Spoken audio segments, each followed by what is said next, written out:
Y por suerte tenemos en comunicación telefónica a un hombre que ha ganado Martín Fierro en la televisión, hasta hace poquito estaba en la televisión pública, un analista de la política internacional de lujo, y tenemos el placer de tenerlo aquí en el programa, a Pedro Brieger. ¿Qué tal, Pedro? Lucas Díaz, Ramiro Uteda, Gustavo Monasterolo y Mario Paso los saludo. ¿Cómo le va?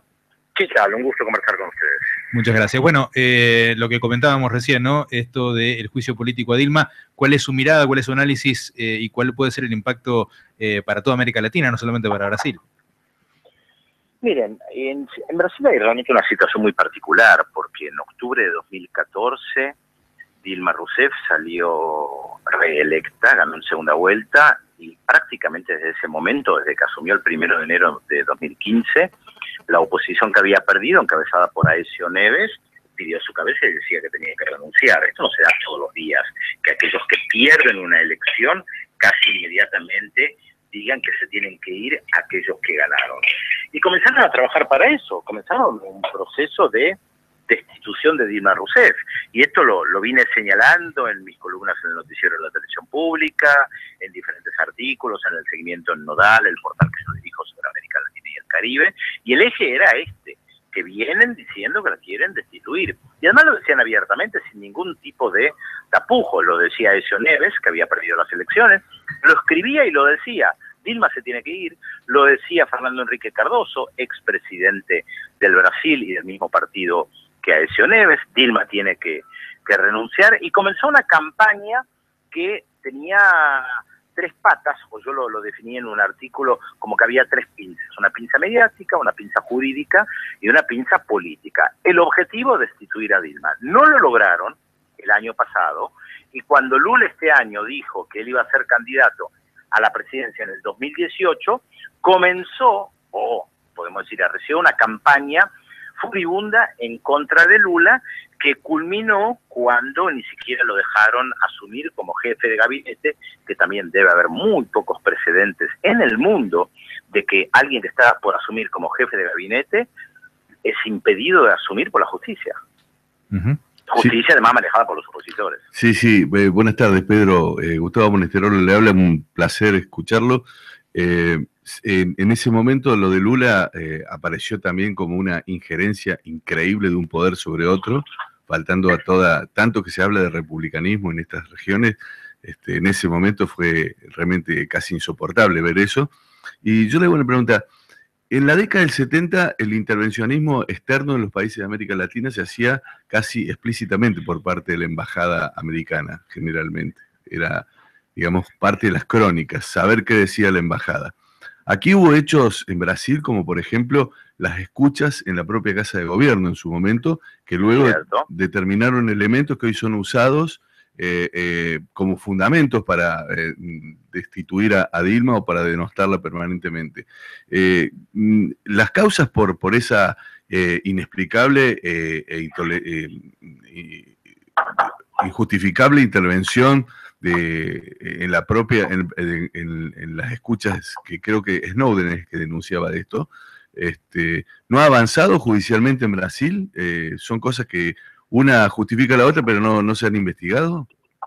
No, porque justamente acá lo que avanza en el caso concreto de Brasil es todo aquello que tiene que ver con los procesos en contra de Dilma y de Lula. En realidad no solamente en contra de ellos, pero hoy políticamente están centrados en ellos, porque también hay procesos contra el vicepresidente Michel Temer, contra el presidente de la Cámara de Diputados Eduardo Cunha. El problema también que Brasil es un país que tiene una corrupción endémica que atraviesa todos los partidos políticos. Eso es otro de los problemas que se señalaba también respecto de la cantidad de diputados que votaron el domingo, que como ustedes bien señalaban, parecía un espectáculo de carnaval. Muchos de ellos están envueltos en escándalos de corrupción. Esto representa un problema político, moral y ético muy profundo para esa sociedad. Pero de todas maneras, si bien eso es cierto, no es menos cierto que los sectores opositores estaban batiendo el parche del año pasado para destituir a Dilma Rousseff y evitar que Lula pudiera presentarse para ganar las elecciones en el año 2018, porque hasta hace unos meses atrás Lula aparecía como imbatible, como la persona más popular. Ahora ya no lo sé. Les recuerdo que la tercera pinza que actuó, que es la mediática, fue fundamental. La revista Bella, una revista muy conocida, muy popular, muy importante en Brasil, tituló hace unas semanas que Lula iba a pedir, que había un plan secreto de Lula para pedir asilo político en Italia porque quería refugiarse y evitar ser enjuiciado por los actos de corrupción.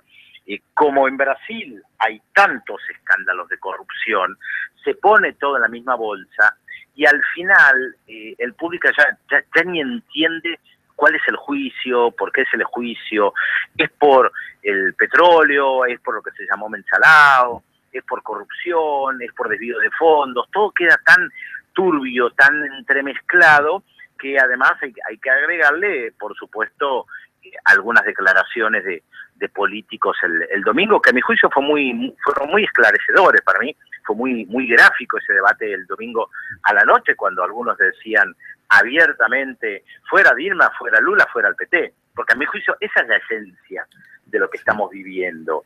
La información del impeachment en sí mismo, o sea, del juicio político, no ayuda a comprender lo que está pasando. Acá hay un proceso para destituir a Dilma Rousseff y destruir el Partido de los Trabajadores. Pedro, ¿cómo te va? Gusto de saludarte. Ramiro Uteda es mi nombre. ¿Cómo te va? Ramiro. Bien, un gusto. Si bien obviamente aquí en la Argentina se ha dado las elecciones el año pasado, un cambio de gobierno, ahora está Mauricio Macri, y esto no sucedió en la Argentina, pero ¿qué situaciones o qué similitudes encontrás sobre lo que está viviendo Dilma Rousseff a lo que quizás le podría haber tocado en suerte a Cristina Fernández de Kirchner? Yo creo que más allá de los detalles de cada uno de los casos, que para eso en realidad tiene que actuar la justicia, si es que podemos hablar de justicia, creo que lo que nos encontramos, por lo menos en estos dos países y en otros varios de América Latina, una justicia que es producto del desarrollo de nuestros países. Y nuestros países fueron creados por clases dominantes que estructuraron la política, la economía, el aparato judicial, los aparatos mediáticos, a imagen y semejanza. ¿Cuántas veces se ha dicho en la Argentina que un ladrón de gallinas va preso y los ladrones de guante blanco que tienen cuentas en el extranjero violan la ley, no pagan impuestos y están libres? Y esto tiene que ver con la estructura histórica de nuestra justicia, y cuando hablo de nuestra justicia me refiero a Argentina y Brasil, y podría agregar todos los países de América Latina, salvo aquellos donde ha habido cambios muy profundos, pero son contados con los dedos. Entonces te encontrás con un aparato jurídico al servicio de aquellos partidos políticos con los cuales tienen afinidad ideológica, política y en muchos casos también económica. Esto no debería sorprendernos. Si a esto le agregás el aparato mediático, y bien sabemos que es muy fácil destruir a una persona, inventar historias, inventar escándalos, inventar casos de corrupción, y que después, cuántas veces lo hemos visto, que la desmentida sale en la página 43 y es que sale muy abajo después de que destruiste a alguien. Y el problema, ustedes y yo somos periodistas, lo sabemos, es que estamos en una profesión que se ha convertido casi como el paradigma de aquello que no se puede tocar, porque los periodistas, la verdad no me incluyo, pero digo otros periodistas, muchos periodistas pueden decir aquí o en Brasil cualquier barbaridad y no pagan. Entonces esto también representa un problema, porque se puede mentir descaradamente una y otra vez, se pueden armar operaciones políticas mediáticas una y otra vez, sin ningún costo para aquellos que lo hacen, y si uno quiere plantearle algún tipo de freno, saltan con la libertad de expresión, que uno está tocando la libertad de expresión, como si la libertad de expresión fuera algo en abstracto intocable. Entonces, esto es un problema. Por eso di el ejemplo de la revista Bella. La embajada italiana tuvo que salir a desmentir lo que había publicado la revista Bella. Ahora, la revista Bella no paga por eso.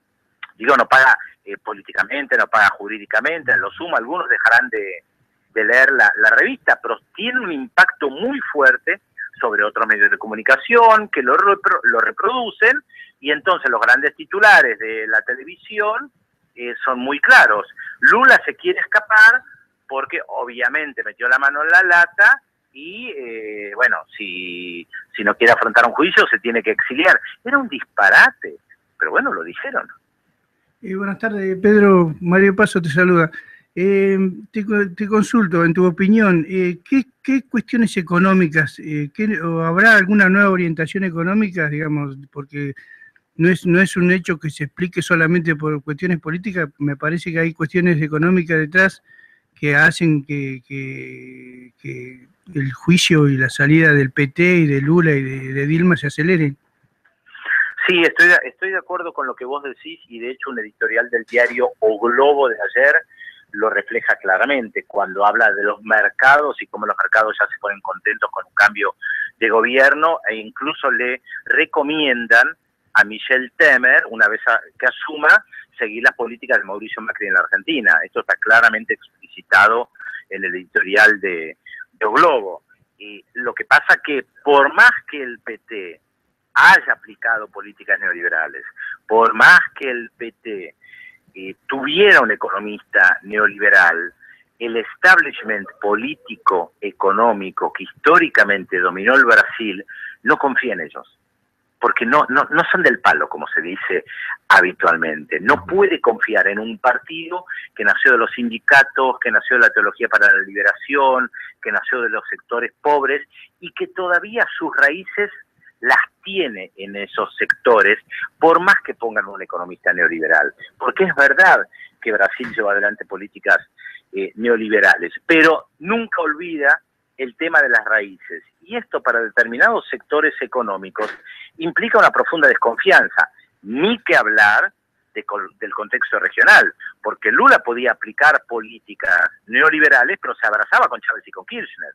Y esto era intolerable para el establishment, porque, por ejemplo, hay que recordar que Lula, Kirchner y Chávez frenaron el ALCA, y el ALCA era el gran proyecto que tenía Estados Unidos y algunos sectores dominantes en América Latina y específicamente en estos 3 países que estamos mencionando, como un gran proyecto de área de libre comercio. Sí. Entonces, son contradicciones que tienen estos gobiernos progresistas, y siempre uso la palabra progresista, popular, aclaro, en el más amplio sentido de la palabra, porque hay y hubo diferencias profundas entre el PT de Brasil, el kirchnerismo, Evo Morales, el chavismo, Correa. Las diferencias no son menores, pero todos entienden que se tienen que sostener, que se tienen que apoyar. Por eso sale Evo Morales rápidamente a apoyar a Dilma Rousseff. Por eso sale Maduro rápidamente a apoyar a Dilma Rousseff, porque entiende que esto tiene que ver con la pregunta anterior que me hicieron de una coyuntura regional, y que cada avance de la derecha en alguno de estos países arrincona a los sectores progresistas, de la misma manera que cada avance en los sectores progresistas arrincona a la derecha. Hay intereses también de que se sustancie esta situación sobre Dilma Rousseff, no solamente con representantes de la derecha latinoamericana, sino con intereses que puedan surgir desde países como los Estados Unidos, por ejemplo. Mira, Estados Unidos, y esto lo he dicho siempre, nunca deja de intervenir en la región, nunca. Aun cuando nosotros creemos que no interviene, sigue interviniendo. Durante mucho tiempo yo traté de combatir, si se puede decir así, desde las ideas, esa opinión que se generalizó tanto de que Estados Unidos no miraba más hacia América Latina porque estaba muy enfrascada en Afganistán y en Irak. Y yo decía, es un error. Es verdad que están enfrascados en 2 guerras, en Afganistán y en Irak, pero nunca dejan de trabajar en lo que siguen considerando su patio trasero. Por eso estaba el Plan Colombia, por eso estaba el bloqueo a Cuba, por eso estaba el proyecto del ALCA, por eso apoyaron a los sectores que llevaron adelante el golpe de Estado en contra de Manuel Zelaya en Honduras, por eso respaldaron a aquellos que estuvieron detrás del golpe en contra de Fernando Lugo. Siempre están interviniendo, pero claro, no lo hacen, como ustedes bien señalaban, de la manera que lo hacían hace 40 o 50 años, cuando tomaban a un oficial de las Fuerzas Armadas al estilo de Batista en Cuba o algún otro símil en otro país, lo ponían al frente de un gobierno, cerraban el Parlamento, guardaban las urnas, reprimían, mataban. Estados Unidos defiende sus intereses, muy sencillo, y sus intereses obviamente van de la mano con gobiernos con los cuales tenga afinidad en la región, que les permita impulsar sus proyectos básicamente económicos. Esto es muy sencillo, es evidente. Negarlo es no entender la geopolítica internacional.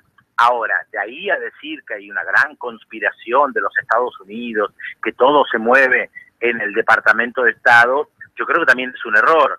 Creo que hay intereses de sectores locales, como se señalaban antes respecto de la economía, que son convergentes con los intereses de algunos sectores en Estados Unidos, pero yo no creo que haya una gran conspiración ni de la CIA ni del Departamento de Estado. ¿Esos sectores económicos puede ser como, por ejemplo, sucede aquí en la Argentina con los holdouts? Sí, por supuesto, con esos y con muchos otros sectores que sin lugar a dudas tienen excelente relación con sectores locales, por afinidades políticas, económicas e ideológicas, porque sirve a sus propios intereses. Lo que pasa es que ahora también está entremezclado con lo mediático. A ver, tomemos un ejemplo para que los que nos están escuchando no lo vean como algo abstracto. El diario El País, que surgió, de España, perdón, que surgió como un diario progresista al final de la dictadura de Franco, hoy tiene intereses en empresas españolas en la región e invierte en la región. Ya no es más un diario. Su ofensiva mediática, comunicacional, contra los gobiernos progresistas en la región, tiene que ver también, no solamente, también con intereses económicos. Porque esos gobiernos muchas veces le ponen limitaciones a algunas de las empresas en las que este diario tiene intereses económicos, y conocemos lo que fue acá Clarín con el fútbol, y así podríamos dar ejemplos prácticamente en todos los países de la región. Si no aclarabas que era el diario El País, tranquilamente te ponía la palabra Clarín y me estabas describiendo la misma situación. Es que se da en muchos países, aquello que nació como un diario, ideológico, por supuesto, porque la ideología existe, y muchos diarios decían abiertamente, y lo dicen hoy, a qué intereses representan. Lo que pasa es que muchos de estos medios de comunicación que compraron radios, canales de televisión, tienen sus intereses económicos diversificados, entonces defienden también intereses económicos, y es lógico que así sea, desde su óptica es absolutamente lógico. Lo que pasa es que obviamente chocan con gobiernos. ¿Cuántas veces se dijo en la Argentina, los periodistas de Clarín lo decían orgullosos, ningún gobierno resiste 5 tapas negativas de Clarín? Claro. Esto mostraba el poder que tenía un diario que representaba determinados intereses. Pedro, ¿cómo sigue esto? Digo, fue una votación más que contundente la de la Cámara de Diputados, ahora va a senadores por mayoría simple. ¿Cómo está compuesta la Cámara de Senadores y si tiene alguna chance de zafar, ¿no?, de este juicio político Dilma Rousseff? Mira, el PT tiene una bancada muy pequeña, sobre los 81. La verdad va a tener que negociar mucho y ofrecer mucho para que algunos senadores voten en contra. Es muy difícil pensar que Dilma zafa de esto, muy difícil pensarlo. Ahora, en política nunca está dicha la última palabra, quedan 10 días de arduas negociaciones para tratar de evitar por parte del gobierno el juicio político, que recordémosle algo a los que nos están escuchando. El comienzo del juicio político no implica que Dilma Rousseff sea culpable, porque ella puede defenderse y demostrar su inocencia y en ese caso volver a la presidencia. Sería la verdad algo muy raro. Creo que entramos en un momento de una profunda crisis política en Brasil que es muy difícil saber cómo sigue.